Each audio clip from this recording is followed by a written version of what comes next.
Cuando nosotros hablamos la palabra de Dios, estamos hablando palabras de victoria. Y estamos, hermano, erradicando. Cada vez que hablamos de palabras de victoria, estamos erradicando pensamientos negativos.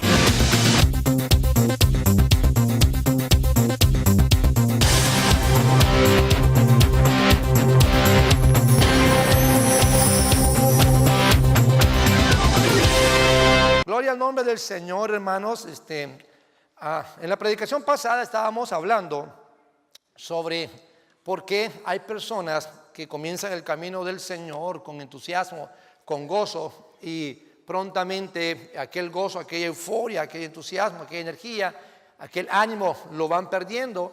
Y de pronto aquel Hijo de Dios que lo vimos fogoso, ardiendo, contento, de pronto lo vemos estancado por ahí.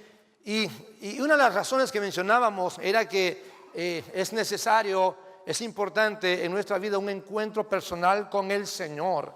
La iglesia no solamente es ser parte de una congregación, la iglesia es tener una relación personal con Dios, una relación personal con el Señor. Si usted no conoce a Dios, hermano, tarde que temprano usted va a perder el rumbo. Tarde que temprano usted va a perder su razón de venir a la iglesia.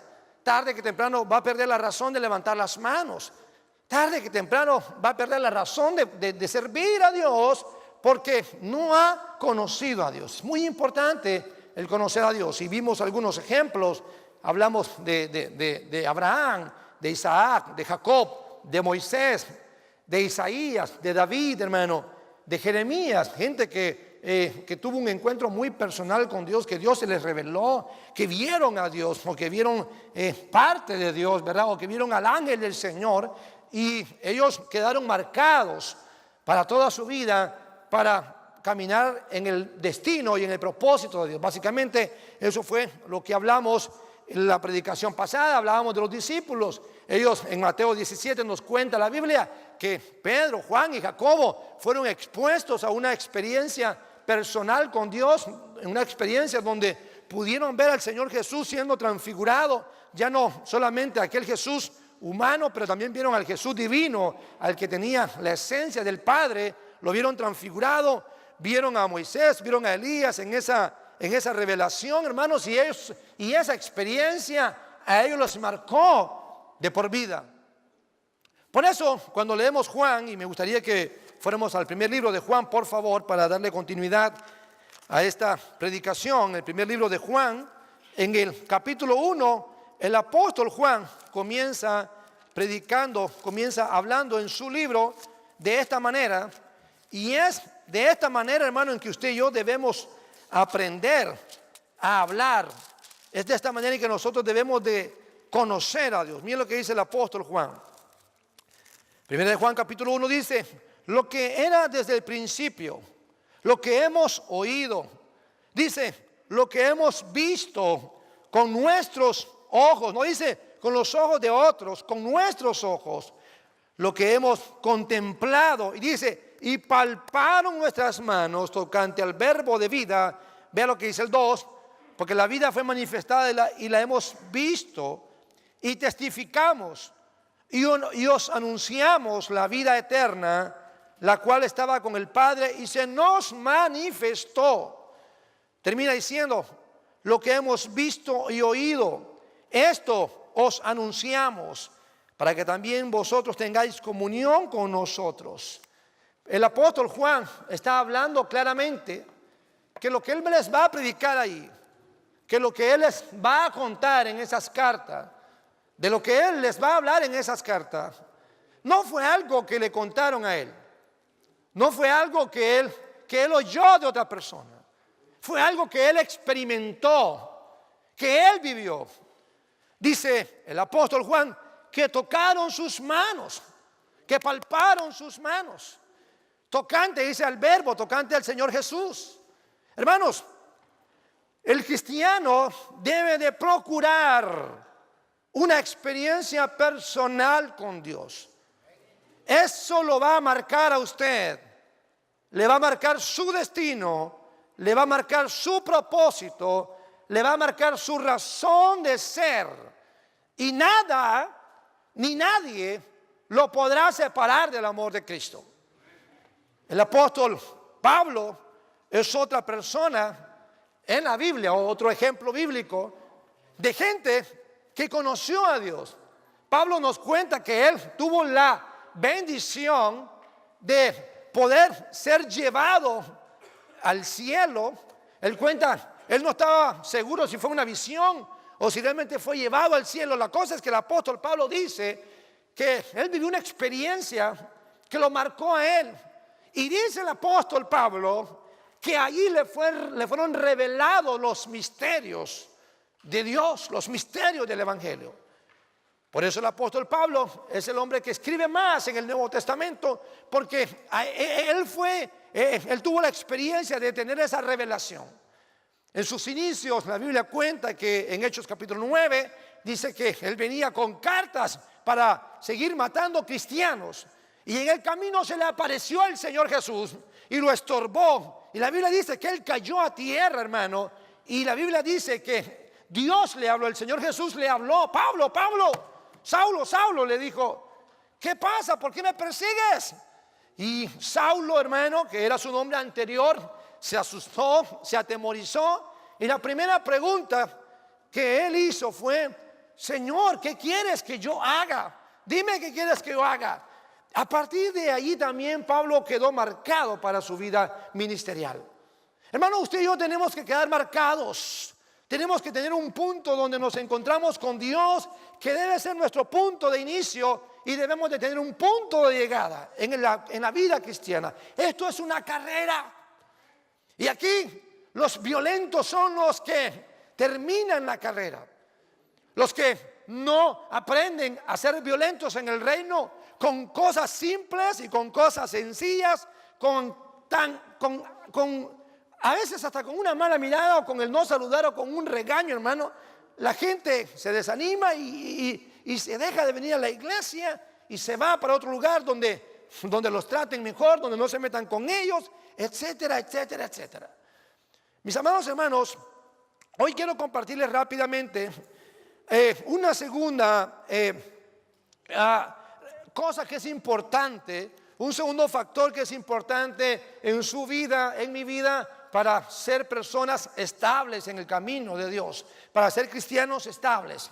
Jesucristo hablaba en el libro de Mateo capítulo 7, cuando él habla de aquella parábola de los dos cimientos, ¿verdad? De aquellos hombres, aquel que edificó sobre la arena, que vino la lluvia, el viento y la corriente y botó aquella casa. También el hombre que edificó sobre la roca, que vino la lluvia, el viento y la corriente, y la casa permaneció.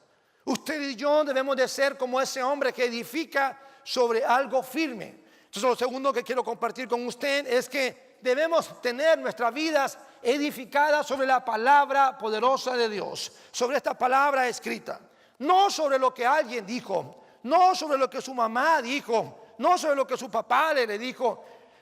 Lo que ellos nos dicen nos ayuda, pero en realidad lo que nos va a sostener, lo que nos va a mantener estables emocionalmente, espiritualmente, hermano, será el tener nuestra vida cimentada en la palabra de Dios. Acompáñenme por favor al libro de Josué capítulo 1, versículo 8. Josué capítulo 1, versículo 8. Hay muchos versículos que pudiéramos leer aquí, pero vamos a irnos de una vez al versículo principal. Dice la escritura: nunca se apartará de tu boca este libro de la ley, sino que de día y de noche meditarás en él, para que guardes y hagas conforme a todo lo que en él está escrito, porque entonces harás prosperar tu camino y todo te saldrá bien. Diga conmigo esa última palabra: y todo me saldrá bien. Una vez más, diga conmigo: si yo hablo la palabra, si yo la guardo y si yo la aplico, todo me saldrá bien.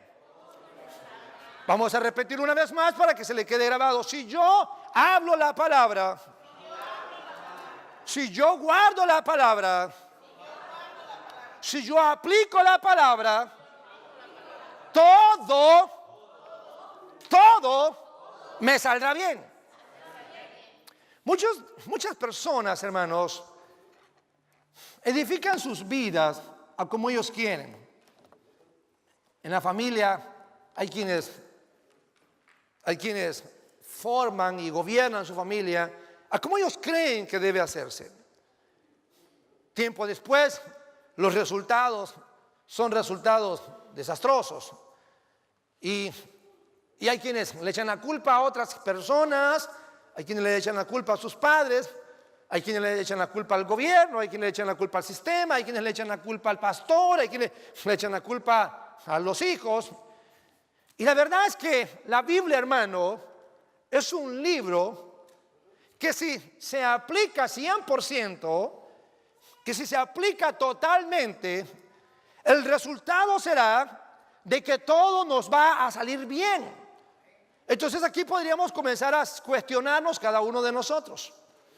Y podríamos empezar a pensar de esta manera: ¿por qué todavía tengo problemas a nivel de mi familia? ¿Por qué todavía tengo problemas en mi trabajo? ¿Por qué todavía tengo problemas en mis finanzas? ¿Por qué todavía tengo problemas de salud? ¿Por qué todavía tengo problemas en mis estudios? ¿Por qué tengo problemas dentro de la iglesia? ¿Por qué soy una persona problemática? ¿Por qué nada me sale bien? Cuando nos vamos a la Biblia nos damos cuenta que Dios estableció principios, leyes, hermanos. Estableció cosas que si nosotros las aplicamos, por consecuencia deberían de salirnos las cosas bien. Entonces, comience cada uno de ustedes y cada uno de los que están aquí en este día, los que nos ven por televisión, comiencen a pensar: ¿qué habré hecho mal que estoy cosechando esto? ¿Qué habré hecho mal en el pasado que ahora estoy viviendo esta realidad? Dios no tiene culpa, hermano, de nuestros problemas. Dios nunca va a tener culpa de nuestras calamidades, de nuestras pobrezas. Jamás Dios va a tener culpa de eso.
Tal vez estás pasando tribulación.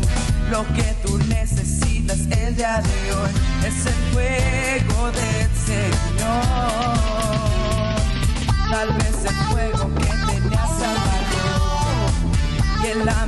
que había en tu corazón. Lo que tú necesitas el día de hoy es un toque del Señor. Aleluya, aleluya. El gozo del Señor llegó. Aleluya. El tiempo de la gracia es hoy. Oh, aleluya. El gozo del Señor llegó. Hola, Dios te bendiga. Te saluda la pastora Yulisa Gutiérrez y quiero invitarte a nuestras reuniones los días martes a las 7:30 de la noche, los días viernes a las 7:30 de la noche y los domingos a las 12:30 del mediodía. Te esperamos.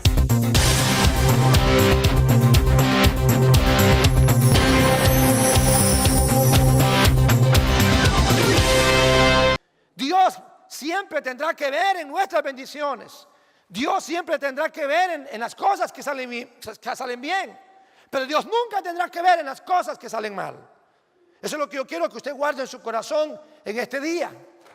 No le eche la culpa a nadie. No le eche la culpa a su prójimo. Y como nos han estado enseñando, ¿verdad?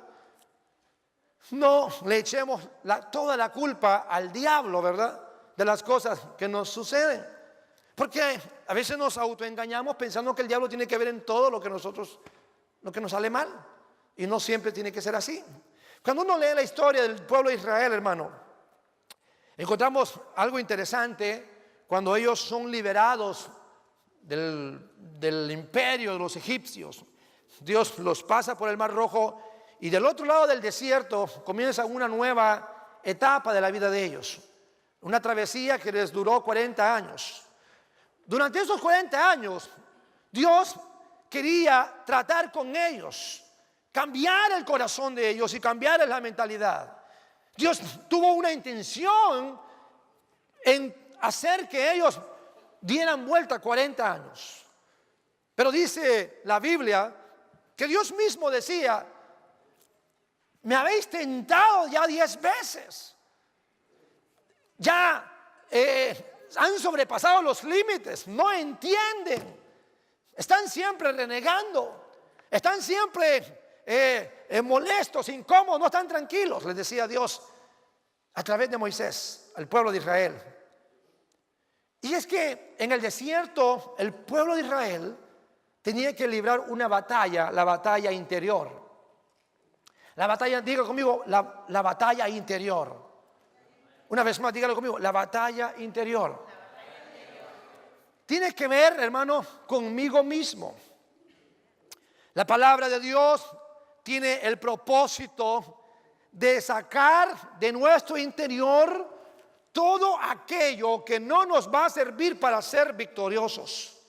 Por eso es que nosotros debemos de exponernos diariamente a la palabra de Dios. Dios le dio 3 consejos a Josué. El consejo era que hablara la palabra constantemente, que guardara la palabra en su corazón y que la aplicara. Esos eran los consejos de Dios hacia Josué. Y vean lo que le pasa al pueblo de Israel en el desierto. Lucharon y lucharon y lucharon y no se dieron cuenta que el problema de ellos no era externo, era interno. El problema estaba dentro de ellos mismos. No habían sacado de su corazón a los dioses de Egipto. Tanto así que la primera vez que Moisés sube al monte a encerrarse con Dios, cuando ellos de pronto no ven a Moisés, hermano, y ya dicen, ha pasado mucho tiempo, lo primero que se les vino a la mente fue edificar un Dios con todo el oro que recogieron ahí, que habían traído de Egipto. Edificaron a un Dios, edificaron un becerro de oro, dice la Escritura, y eso es una evidencia de que a pesar de los años en el desierto, ellos no habían sacado de su interior al Dios de los egipcios.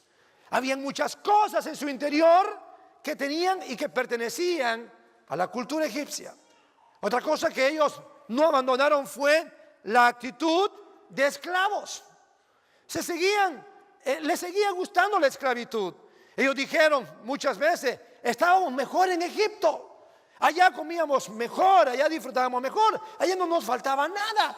Y se atrevieron a mentir, hermano. Dijeron que comían el pan de balde, cuando en realidad les costaba muchas horas de trabajo.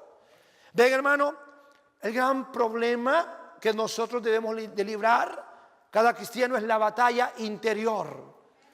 Allí, en el interior nuestro, hay mentiras, hay orgullo, hay envidias, hay celos, hay contienda, hay vanidad, hay soberbia. Allí en el interior nuestro todavía hay cosas que le estorban a Dios el poder hacer lo que Él siempre ha querido hacer. Por eso es que nosotros debemos de ponernos diariamente a la palabra de Dios. Cuando nosotros hablamos de la palabra de Dios, lo que estamos hablando es hablando verdad. Y cuando hablamos verdad, vamos venciendo el hablar mentira. Cuando nosotros hablamos la palabra de Dios, estamos hablando palabras de victoria. Y estamos, hermano, erradicando, cada vez que hablamos de palabras de victoria, estamos erradicando pensamientos negativos, pensamientos de derrota, pensamientos de esclavitud. Quiere decir que tiene un poder. El proverbista Salomón escribe que hay poder en nuestra boca. Y él dice que en nuestra boca está el poder de la vida y de la muerte. De tal manera que es muy importante lo que nosotros hablamos diariamente. Nunca diga, estoy quebrado. Yo le digo a mi esposa, en esta casa está prohibido decir no hay o no tenemos. Está prohibido. O sea, no decimos eso. ¿Por qué? Porque eso es un vocabulario que no es bíblico. La Biblia dice que Jesucristo, siendo rico, se hizo pobre para enriquecernos a nosotros. Entonces usted y yo somos ricos. La Biblia dice que fuimos sentados en lugares celestiales. La Biblia lo dice, que estamos sentados en lugares celestiales. Entonces usted nunca se declare que está viviendo en un lugar diferente al que Dios dice al que Dios dijo que usted está. ¿Cuántos me van siguiendo? La primera gran batalla del ser humano es la batalla interior. Si nosotros no libramos la batalla interior, no podremos librar la segunda batalla, que es la batalla exterior. Sabemos quienes nos hemos atrevido a querer librar la batalla exterior y hemos fracasado. Óigame, hermano, la Biblia declara que tenemos poder sobre las enfermedades y tenemos poder sobre los espíritus inmundos. Pero escúcheme bien, todo ese poder se va a ver manifiesto hasta que usted haya vencido en el campo interior, cuando usted haya ganado la batalla interior. Ahora se lo voy a explicar de otra manera. Hay personas, hermano, déjenme se lo voy a explicar más fácil. Hay personas que internamente aún están atadas a vicios, a adicciones, a malos pensamientos, a rencores, a resentimientos, a odios, a cosas como esas. Y si nosotros no vencemos estas cosas, difícilmente podremos vencer en el exterior. Miren lo que dice la Biblia, ahora se lo voy a explicar más fácilmente. Las únicas dos personas que lograron vencer su batalla interior fueron Josué y Caleb. Por eso la Biblia enseña que ellos fueron los líderes principales de la nueva generación que entró a la tierra prometida. Josué capítulo 1 nos cuenta de ese encuentro de Josué y Jehová, donde Dios platica con él, le explica cuál es el plan, le declara sus promesas, hermano, y también le explica cuál va a ser la estrategia para para entrar a la tierra prometida. Todo estaba listo. ¿Por qué Josué calificaba y por qué Caleb calificaban para conquistar la tierra prometida? Porque ellos fueron las únicas dos personas de la generación que salió de Egipto, hermano, las únicas dos personas que lograron vencer su batalla interior. Por eso es que los vemos a ellos conquistando. Mis amados hermanos, Déjenme les explico algo en este día. Dios no nos ha diseñado para vivir una vida por debajo de un nivel de vida aceptable. Dios nos diseñó para vivir una vida, como dice la Escritura, una vida en abundancia. Si esta enseñanza o predicación ha sido bendición para tu vida, y estás ahí donde estás, recibir al Señor, haz conmigo esta oración diciendo: Señor Jesús, te doy gracias por darme la oportunidad de poder escuchar tu palabra. Hoy yo la recibo y abro mi corazón para que tú entres en él. Te acepto como mi Salvador y mi Señor. Anota mi nombre en el libro de la vida, perdona todos mis pecados y envía a tu Espíritu Santo a que me selle y me llene de él y que yo pueda ser una persona nueva en el nombre de Jesús. Amén. Hola, te saluda Kareli Bañuelos y te estoy invitando a los servicios de nuestra iglesia Centro Cristiano de Restauración de la Alfarera. Los días martes a las 7:30 p.m., los días viernes a las 7:30 y los días domingos a las 12:30 del mediodía. ¡Te esperamos!